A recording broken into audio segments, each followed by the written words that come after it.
আরে ভাই, রাগ করছিস কেন? যেটা করতে গেছিলি সেটা করেছিস কি, নাকি আবারও? আর শালা তুই বলিস না তো, আজ তোর জন্য থাবড়া খেলাম। কি বলছিস?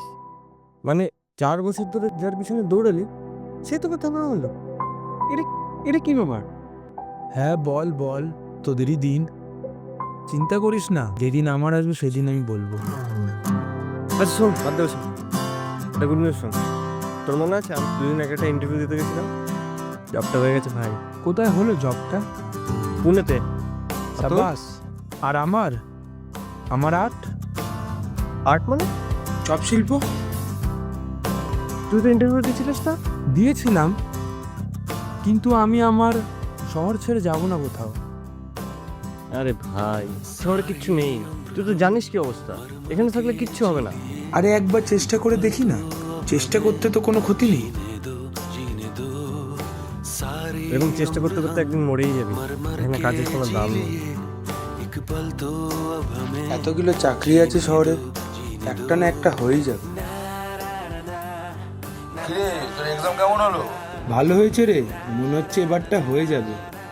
আরে ফাটাফাটি ব্যাপার তো, ফোনটা চেক কর চেক কর চেক কর। আচ্ছা আচ্ছা, দাঁড়া দাঁড়া দাঁড়া। ভাই, অনামিকাকে একটা নতুন গাড়ি গিফট করলাম অ্যাজ এ ওয়েডিং গিফট। ভাই তুই গাড়ি ছাড়, নতুন ফ্ল্যাটটা কিনলাম, ফ্ল্যাটটা দেখ কিরম লাগছে। বাড়ি আর গাড়ি থাকলে হয় রে, ড্রিম ডেস্টিনেশন।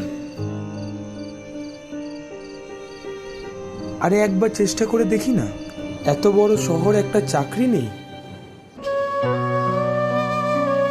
আমাদের এই রাজ্যে সমস্ত সরকারি চাকরির নিয়োগ প্রক্রিয়া বন্ধ রাখা হয়েছে। অন্যান্য সরকারি চাকরির যে নিয়োগ প্রক্রিয়া সেগুলো আপাতত থামিয়ে রাখা হবে।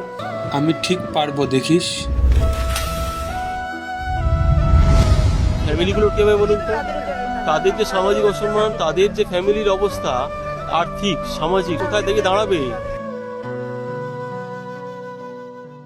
পাওয়া চাকরি পেয়ে আপনার একটা পরিবার হয়, বিভিন্ন আর্থিক কর্মকাণ্ডে আপনি জড়িয়ে যান, সেই চাকরি চলে যাওয়া আর এক জিনিস।